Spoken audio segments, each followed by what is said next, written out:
All right, guys, so we're just going to continue with FRQ from 2019. So we're moving on to question number 2. All right, so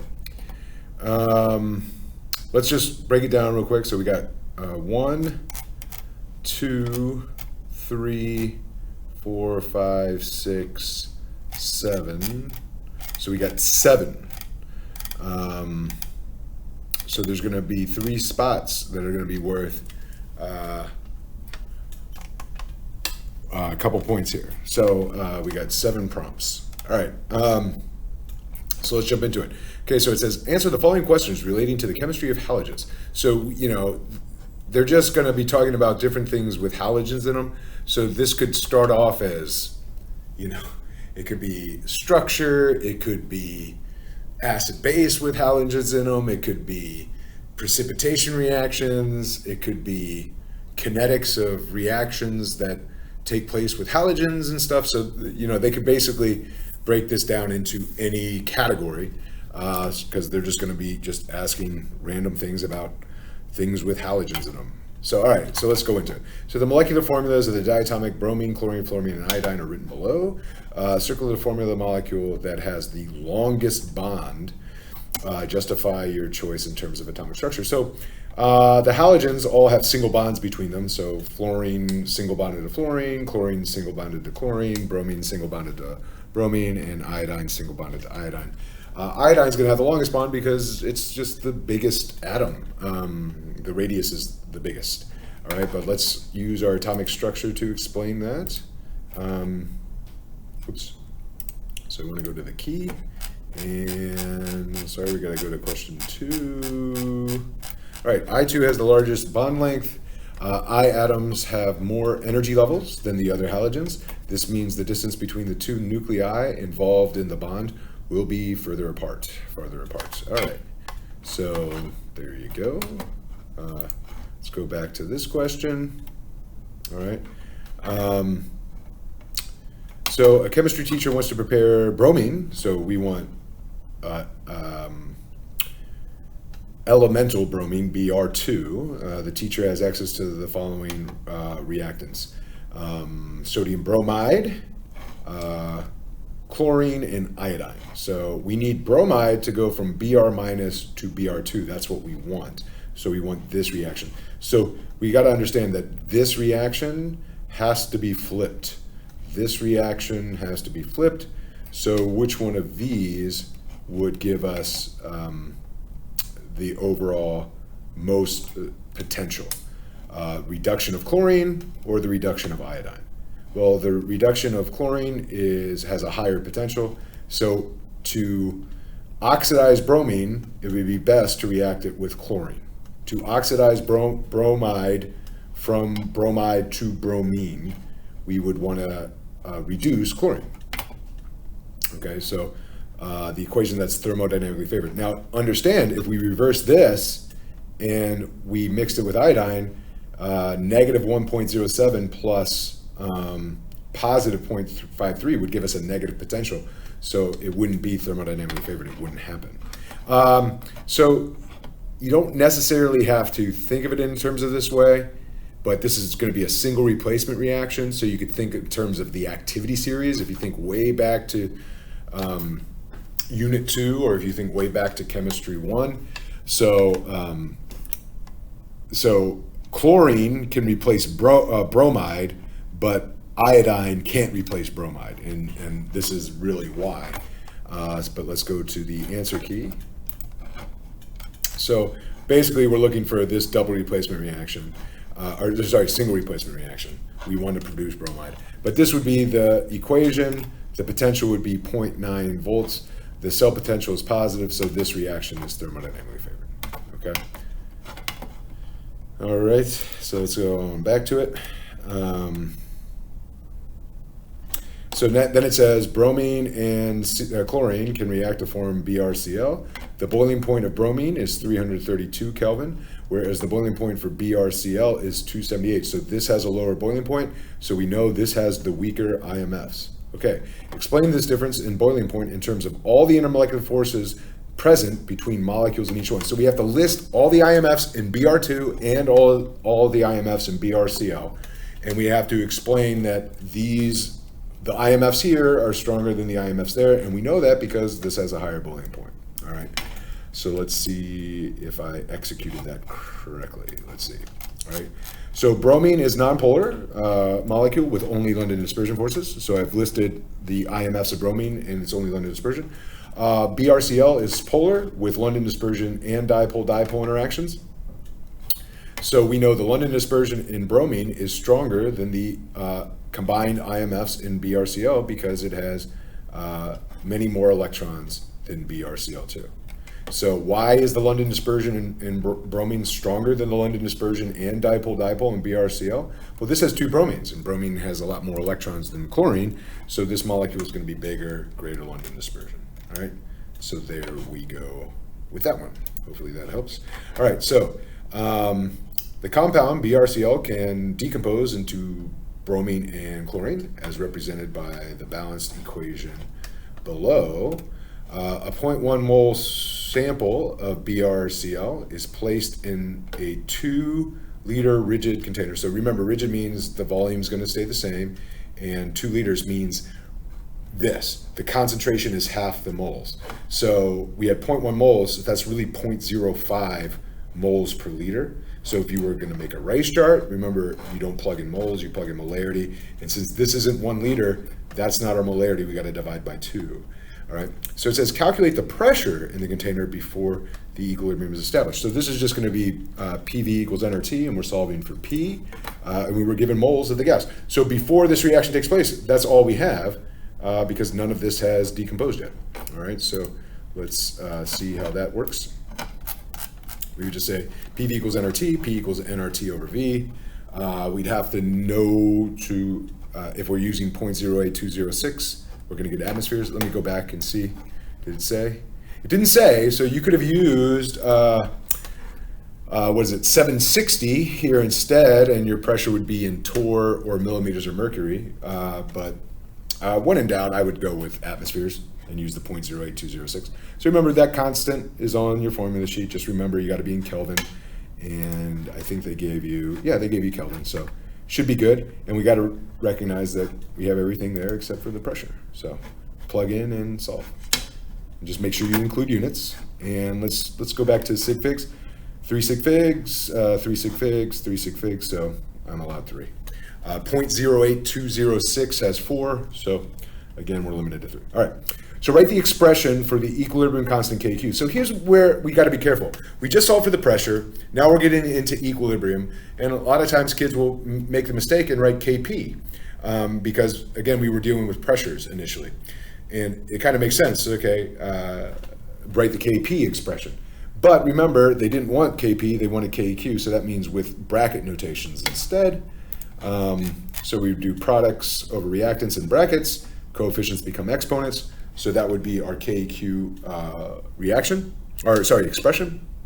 And remember, don't just write this, say K equals. So KEQ equals this times this over that squared. All right. So after the system has reached equilibrium, 42% of the original BRCl sample has decomposed. So that means 42% has reacted. That means 58% is left over. So at equilibrium, you have 58% of what you started with, okay? And again, we want it in terms of moles. So it says determine the value of KEQ for the decomposition. So this would be a good idea to write a rice chart. Again, when you write your rice chart, you're gonna have, you're not gonna start with you're gonna have 0 and 0 here, but you're not gonna put 0.1 here, you're gonna put 0.05. And it'll be minus 2x, it'll be plus x and plus x for this. And now we can figure out what our equilibrium amount of this is, and we can solve for x. And all we have to do is take 58% of 0.05, and that would give us how much of that we have at equilibrium. And now we can solve for x, okay? So remember, the initial molarity of the BRCl is 0.05 molar. So if I make my rice chart, this is the setup. Now, how did I get the 0.029? I did 58% of 0.05 because that's how much I have left over. Okay, so I can solve for x. I can say 0.05 minus 2x equals 0.029. And once I solve for x, boom, I have all these values, and I just have to plug them in and get my equilibrium constant. Now, the reason I'm saying squared is because the expression is this times this, but since they both started at 0 and they both have a coefficient of 1, they're both going to be the same number, so it would be that squared. Okay? All right. So we determine the KEQ. I'm sure part F is going to be worth 2 points. Getting the right value of KQ and probably figuring out the right equilibrium concentration of something based on this information here. Remember, you don't have to write race charts, but you would want to show your work on how you figured out, all of these numbers. So an easy way to organize that is a race chart. Just remember molarities and race charts. The only time you use moles is if you're doing a BCA, and you're only going to use a BCA if you're doing a buffer attack question or trying to figure out the calculation or the pH of a titration in the buffer region. Okay. All right. So it says calculate the bond energy of the BrCl bond in kilojoules per mole using delta H of the reaction. So they give us the delta H of the reaction and the information. Okay, so remember, if you're using delta H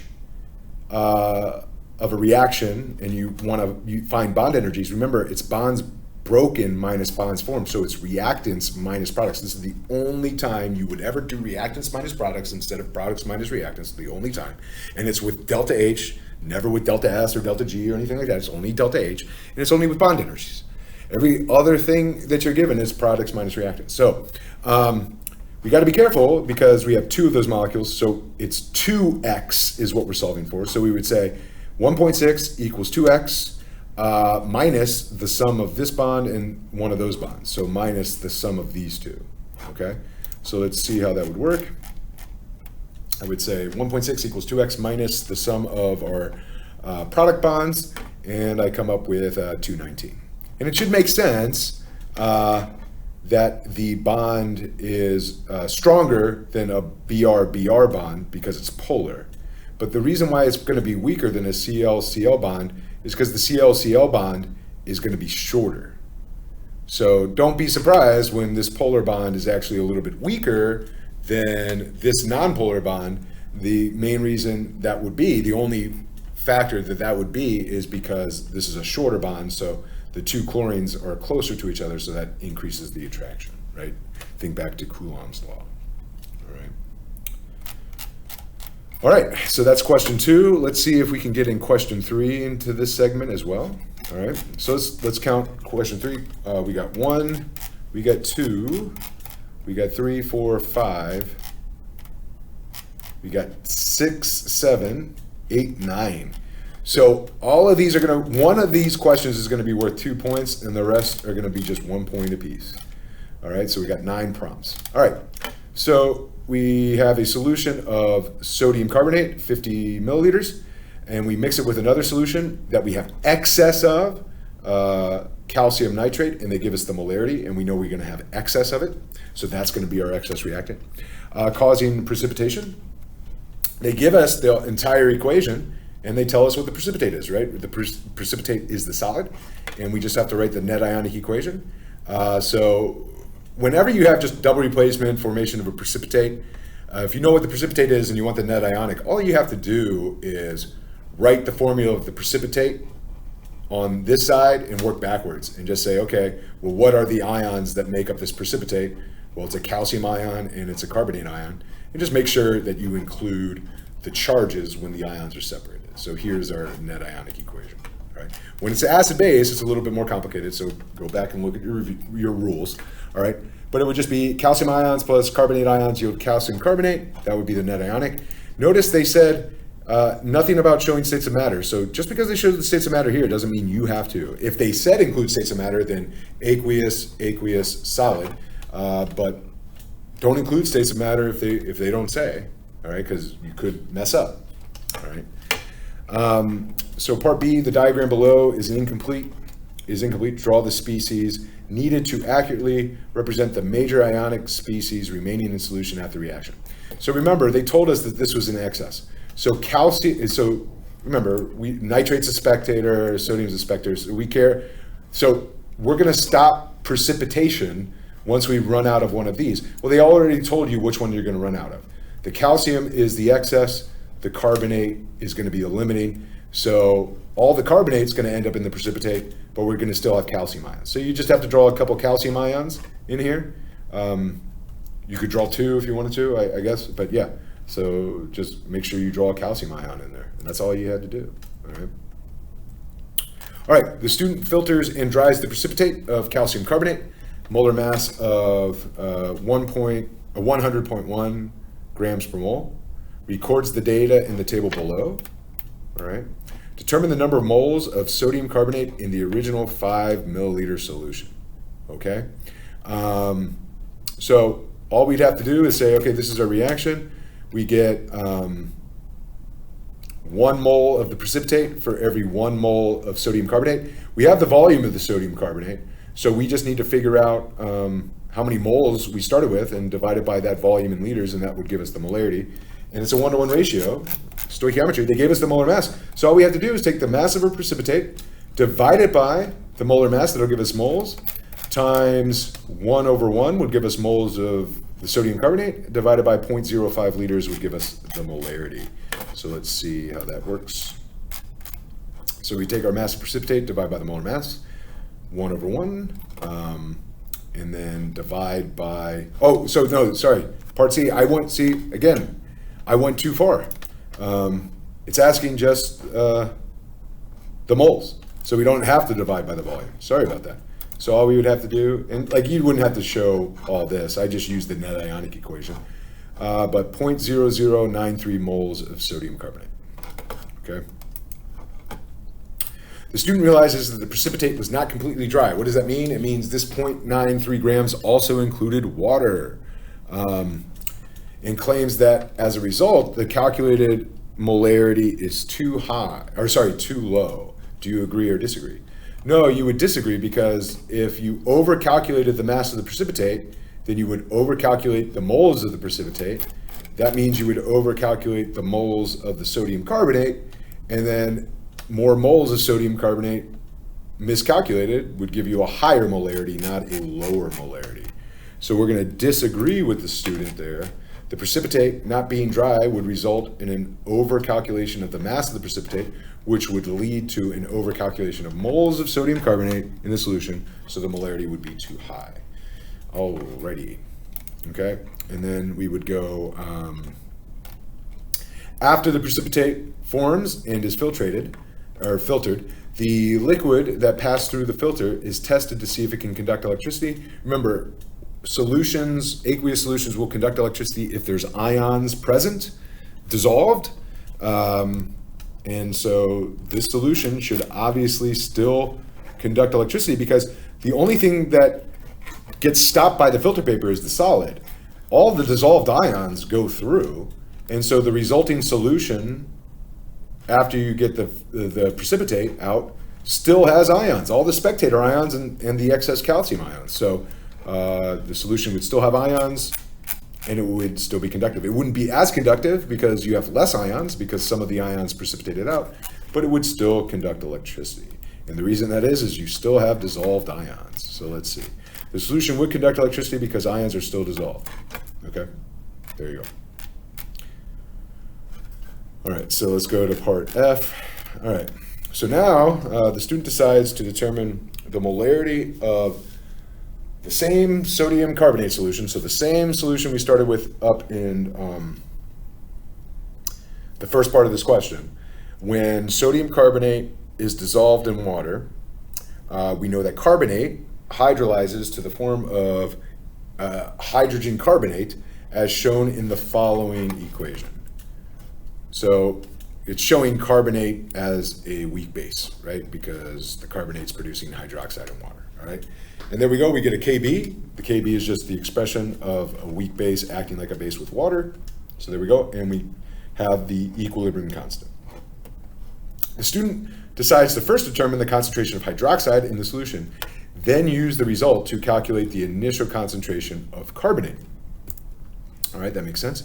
Identify a laboratory method, not titration, that the student could use to collect the data to determine the hydroxide concentration.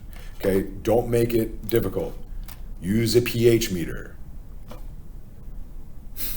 Right? Use the pH meter. If you measure the pH, 10 to the negative pH, or you could do 14 minus the pH or be the POH, and the molarity of hydroxide would just be 10 to the negative POH. Easy enough. Okay. Explain how the student could use the measured value in part F, I, to calculate the initial concentration of the carbonate. Okay, so remember it says do not do the calculation.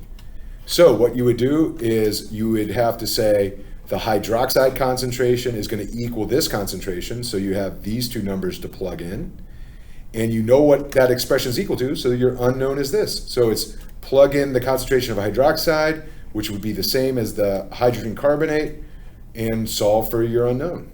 Use the KB expression.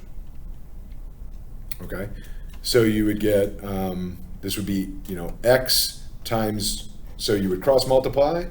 So whatever these two numbers came to be, it would be X times 2.1 times 10 to the negative 4 equals that concentration squared, and then you would divide, but you don't have to do that. It says don't do the calculations, just explain how you would. So what would we say? Students should plug the hydroxide concentration value into the KB equation and solve. Now, here's where I went wrong. Okay, I'm using my KB shortcut, and I guess this works the way I said it. But remember, the concentration of hydroxide is equal to the concentration of hydrogen carbonate. So I think that's a better explanation, what I have over here annotated. Saying that concentration equals that concentration, so we know both of these, and so this is the only unknown, and we know that ratio has to equal 2.1 times 10 to the negative 4. I think that's better than what I say here, because that's assuming that they... No, I mean, this is true. So you could, the way I did it using our KB shortcut, but it's not a KB shortcut because I still have the minus X there, okay? But yeah, okay. And this saying X squared over that,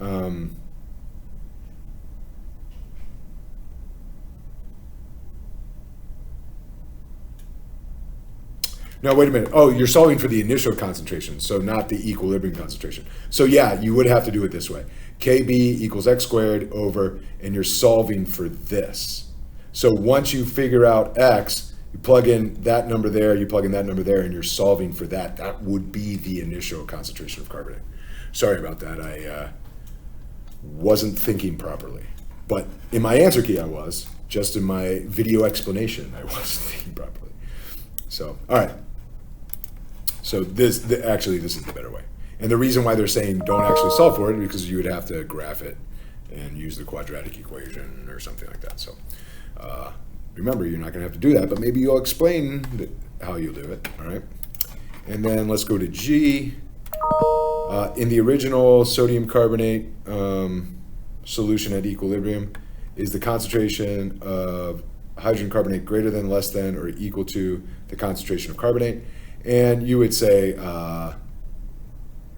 less than, because the equilibrium constant of this reaction is low, it's less than 1, so that means this is favored over that.